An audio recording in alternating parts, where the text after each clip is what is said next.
So the next topic is factors on which resistance depends. See children, this is a very important topic. Short answer, numericals, long answer questions. Any question can come from this topic, factors on which resistance depends. So quickly we discuss the factors. The first important factor is length of the wire. Length of the wire which you are using. Now how it depends on the length of the wire. Let us take an example.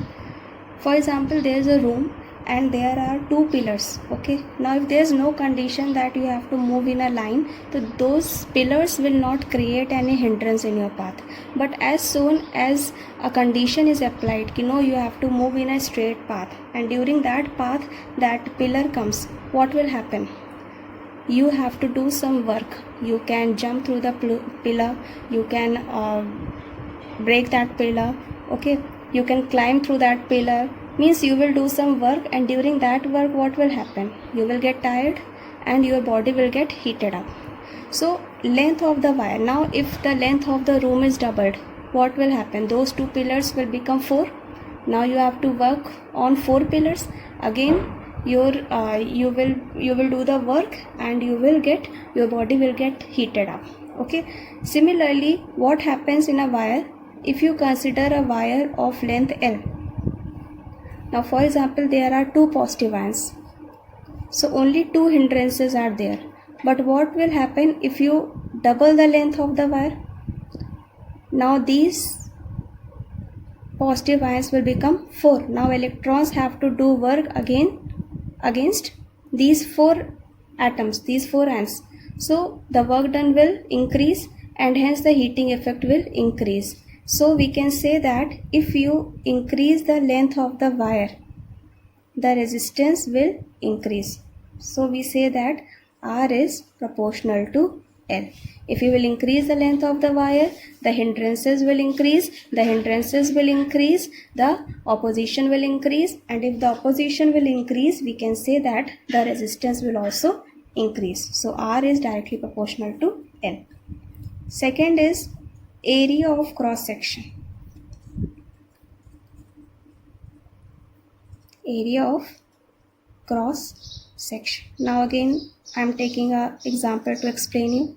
For example, there is a narrow road, patli si gali hai, and a car which is moving on that narrow road, suddenly it stops. Okay, now what will happen? The bike, the car, the people who are moving beside that car will start acting as a hindrance. Jam lag jayega, patli si gali mein agar koi car kharab ho jayegi. Now what will happen if that car stops in the highway, or you can say in Shahid Path or in Polytechnic? That car, same car, will not create such a hindrance that was creating in that narrow road. So you can say that when you increase the area of cross section, the hindrances produced by the positive ions will decrease and hence the resistance will decrease. So we can say that R is inversely proportional to A. If you will increase the area, the hindrance will decrease and hence the resistance will also decrease. Third important factor is temperature.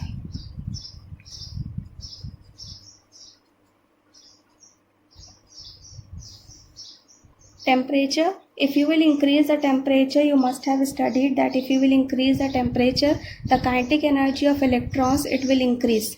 And if the kinetic energy of electrons will increase, then what will happen? They start moving in random manner. And in random manner, the collisions will increase and hence the hindrances will also increase. So resistance increases with temperature. Okay, resistance increases with temperature. And fourth important factor is nature of material of wire. The material from which the wire is made. Now if you will change the material, what will happen? The number of positive ions will change, and if the number of positive ions will change, the hindrance will change, and if the hindrance will change, obviously the resistance will change. So you will simply write that resistance will change with material of wire. Okay, if you change the material of the wire, the resistance will change. Now if you put this equation as 1 and this equation as 2, now we will derive a next formula. Then what will happen? You will get R proportional to L into 1 upon A. R is proportional to A and R is inversely proportional to, R is proportional to L and R is inversely proportional to A. So you can write R is proportional to L by A, and when you will replace this proportionality sign with equal to sign, you will write this symbol. Okay, make this symbol as I am making. This symbol is called as rho. R-H-O. Rho L upon A. And this rho is proportionality constant, which is called as resistivity, which we will discuss later. Okay, rho is called as resistivity, and now you will do one thing, you will derive its unit. Now derive its unit from this formula.